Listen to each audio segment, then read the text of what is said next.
السلام علیکم، کیسے ہیں آپ سب؟ امید ہے کہ سب ٹھیک ہوں گے اور اپنی فیملیز کے ساتھ سیف ہوں گے۔ الحمدللہ میں بھی بالکل ٹھیک ہوں۔ کل لاہور میں ایک کالج میں بہت ہی دل خراش واقعہ پیش آیا، جس میں ایک معصوم چھوٹی بچی 16-17 سال کی بچی کو کالج کے گارڈ اور وہاں کے کوئی وین ڈرائیور ہے، اس نے زیادتی کا نشانہ بنایا۔ بچی کو بیلا پھسلا کر بیسمنٹ میں لے جایا گیا اور وہاں پہ ان درندوں نے اس کو زیادتی کا نشانہ بنایا۔ سب سے پہلے تو اس واقعے کی جتنی بھی مذمت کی جائے کم ہے، اور آپ سب اس کے اوپر بھرپور آواز اٹھائیں تاکہ آئندہ آنے والے دنوں میں ہمارے بچوں کے ساتھ اس طرح نہ ہو۔ کتنے ہی ماں باپ جو ہیں وہ پہلے ہی ہمارے ملک کی بچیوں کو اسکول لیول سے آگے جانے نہیں دیتے، کالجز میں بچیوں کو بھیجنے سے ڈرتے ہیں، یونیورسٹیز میں بھیجنے سے ڈرتے ہیں، صرف انہی واقعات کی وجہ سے۔ تو اب آپ سوچیں کہ یہ واقعہ جو ہوا ہے، اس کے بعد کتنے ہی ماں باپ جو ہیں اپنی بچیوں کو کالجز سے ہٹا لیں گے، یونیورسٹی نہیں جانے دیں گے، اور نقصان کس کا ہے؟ ہماری آنے والی نسلوں کا، ہمارے بچوں کے فیوچر جو ہے وہ داؤ پہ لگ جاتے ہیں اس طرح کے گھٹیا واقعات جب ہوتے ہیں۔ تو ویسے تو الحمدللہ پاکستان میں اس طرح کے واقعات نہ ہونے کے برابر ہیں، بہت کم ہیں، لیکن اگر اس طرح ہو جاتا ہے جیسے ابھی ہوا ہے، ایک خاندان ہے جس کی معصوم بچی کو زیادتی کا نشانہ بنایا گیا، پہلے تو آپ یہ سوچیں کہ ان کے اوپر کیا قیامت گزر رہی ہوگی۔ اس کے بعد میں کہتی ہوں کہ اگر یہ تعلیمی ادارے اپنی ذمہ داری نبھاتے ہوئے اس طرح کے ملزموں کو کیفر کردار تک پہنچانے میں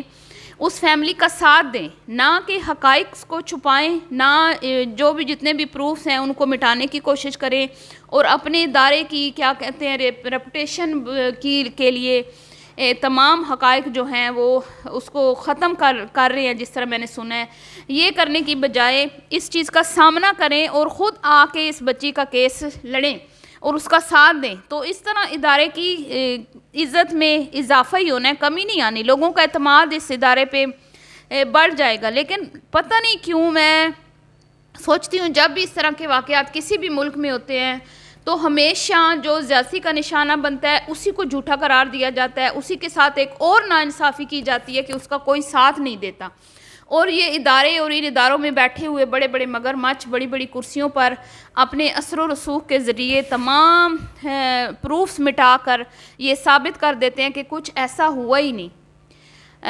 افسوس کے ساتھ کہنا پڑتا ہے کہ یہ ایک ڈرائیور اور گارڈ کو بچانے کے لیے صرف کہ ہمارے کالج کی بے عزتی ہے، ان دو بندوں کو تحفظ دیا جا رہا ہے۔ اگر یہ ادارہ اتنا اپنے ملک کے بچوں کے لیے کی بہتری کے لیے سوچتا تو یہ حرکت کبھی بھی نہ کرتا، کیونکہ میں نے بہت سارے نیوز چینل دیکھے ہیں جو وہ بھی اس ادارے کا ساتھ دے رہے ہیں، ان کالج کی انتظامیہ کا ساتھ دے رہے ہیں، اور وہ یہ کہہ رہے ہیں کہ اس طرح کا کوئی واقعہ رونما ہوا ہی نہیں، کوئی بچی نہیں ہے، کوئی پیرنٹس نہیں ہے، کچھ بھی نہیں ہوا، جھوٹ پھیلایا جا رہا ہے، CCTV فوٹیج جو ہے اس کو ضائع کر دیا گیا ہے، پروفز مٹائے جا رہے ہیں، لوگوں سے بیان دلوائے جا رہے ہیں کہ کچھ ہوا ہی نہیں ہے، اور دوسری طرف بچے بیچارے گرمی میں دھوپ میں احتجاج کر رہے ہیں، ان کی سنوائی نہیں ہو رہی، اور انتظامیہ سکون کی نیند سوئی ہوئی، ان کو پتہ ہے کہ ہم نے پیسہ چلتا ہے، پیسہ دے دلا کے ہم نے دوبارہ سے ہمارا کالج جو ہے وہ اوپن ہو جائے گا، تو یہ سارے سلسلے جو ہیں وہ چل رہے ہیں۔ تو افسوس کے ساتھ کہنا پڑتا ہے کہ پتہ نہیں اگر اس طرح کے واقعات ہوتے ہیں تو ہم ان کا سامنا کرنے سے گھبراتے کیوں، ڈرتے کیوں ہیں؟ اگر ادارہ یہ مان لے کہ ہاں بچے کے ساتھ زیادتی ہوئی تو اس میں ادارے کا تو کوئی قصور نہیں ہے، کالج انتظامیہ کا تو کوئی قصور نہیں ہے، قصور تو ان کا ہے نا جن درندوں نے یہ حرکت کی ہے۔ آپ ان کو پھانسی پہ لٹکائیں، کیفر کردار تک پہنچائیں تاکہ آئندہ اس طرح کا کوئی واقعہ نہ ہو، اور ہمارا جو اعتماد ہے پیرنٹس کا بچوں کا اپنے تعلیمی اداروں پر بنا رہے۔ لیکن افسوس کے ساتھ کہنا پڑتا ہے کہ ان لوگوں کو پتہ نہیں ایسے کیوں لگتا ہے کہ اگر ہم لوگوں نے یہ بات مان لی کہ اس طرح کا واقعہ ہوا ہے تو ہمارے کالج کا نام خراب ہوگا، اتنے ہم لوگ بزدل ہیں۔ اور ان لوگوں پر مجھے حیرانگی ہوتی ہے جو اس چیز کو چھپانے کی کوشش کر رہے ہیں، وہ نیوز اینکر، اس طرح کے چینلز، بہت افسوس کی بات ہے۔ تو جہاں اس طرح کے مگرمچھ ہیں جو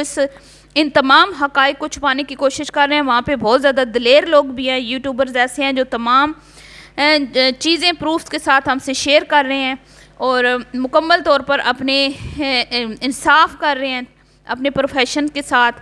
ان کو سیلوٹ، اور میں چاہتی ہوں کہ آپ سب اس پہ بھرپور آواز اٹھائیں۔ ملتی ہوں جی نیکسٹ ویڈیو میں، دعاؤں میں یاد رکھیے گا، اس خاندان کو اپنی دعا میں یاد رکھیے گا۔ اللہ ہمارے بچیوں کا حامی و ناصر و آمین۔